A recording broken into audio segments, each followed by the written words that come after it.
One of the things that you talk about a lot is buying behavior and what happens outside of when the buyer and seller are actually talking to each other. Why is that important for the other teams in the organization to understand, like marketing and customer success? Yeah, so I think if we realign the way that we think about the selling process is essentially enabling good buying behavior. Like enabling the buying team to move closer and closer to a solution, ideally yours, right? Yes, ideally. Ideally. Then what you can do is you can say, like, this process, our sales process actually looks more like creating a buying journey or experience, which then is a broader definition to include other people inside of the go-to-market role. Because if you're just talking about like the stages in Salesforce, who do you think of? You think of just sellers, right? Yeah, 100%.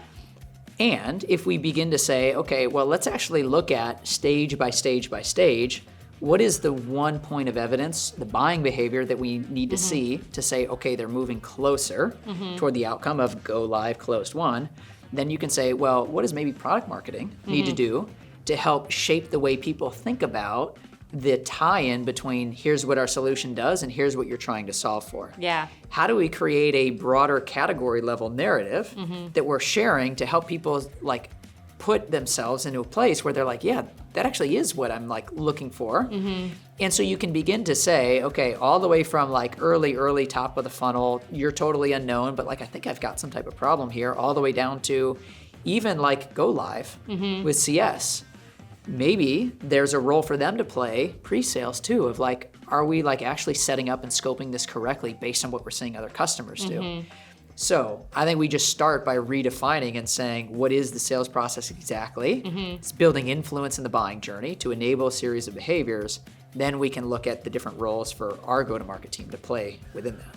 I have a controversial opinion. Well, I don't think it's that controversial, but maybe others do, which is that marketing and customer success their jobs are just as much about pipeline progression as anything else. Because marketing, what is the first thing you do when someone says, hey, I'm thinking about buying this software or buying this product? Yeah. You go to their website. Yeah. Like, that's the first thing they do. That's already when the deal has started. There are certainly abilities for marketing and CS to play in pipeline progression, and that's why a cohesive narrative, in my opinion, as a product marketer, is so incredibly important. Yeah, and I would say, so like as a founder, I have a little bit of CS in me, I have a little bit of sales, I have a little bit of marketing, like I do a little bit of everything.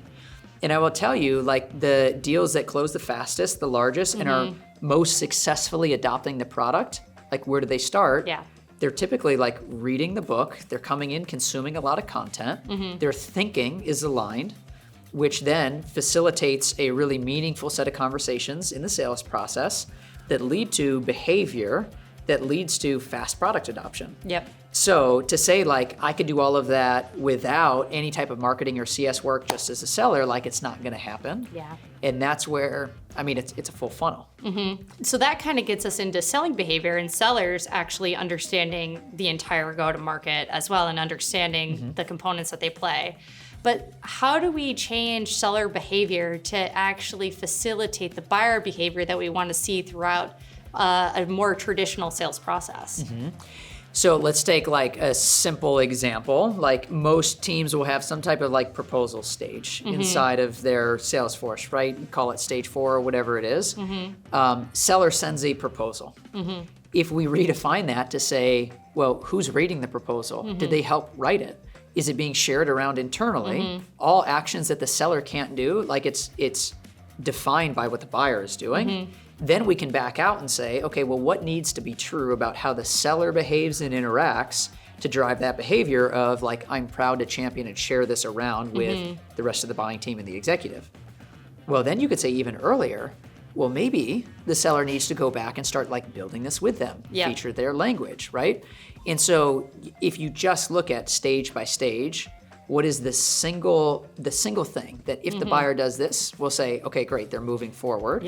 And then you can go back to the prior stages and say, okay, well, what does the seller need to do, again, to influence and enable that? So as a RevOps leader, if I want to think about strategically recrafting my exit criteria, how do I create a partnership to actually understand what that should be? So first thing that I would do is I would go talk to customers who have already bought to understand what were they doing, again, behind the scenes, in order to evaluate and then go live with the software. Yeah. I look for patterns across all of those responses and like be very detailed and specific and just understand the process that your customers are taking versus what you know your sellers are doing. And then begin to look at the gaps and to say, okay, where maybe do we have like a bunch of stuff clumped up inside of our stages where actually to go from 3 to 4, there's a whole series of things the buying team is doing inside. And that I would say is one of the more common things that I see is stages are not granular enough. And so we're not able to get good data on what the journey actually looks like. I mean, talk to customers is usually the right, the right answer for a lot of things. It's a good first step. Exactly. Yeah. I always think about it as like deals that we want to replicate. If we could run that deal over and over and over again, would we? Yes. You know, and understanding and dissecting it and taking a really intentional approach to understanding what made that deal so good that we did, but also what they did. And that's actually the more heavier weight that we want to put on it. Yes, 100%. And we'll settle it on the next episode. I look forward to it. All right, awesome.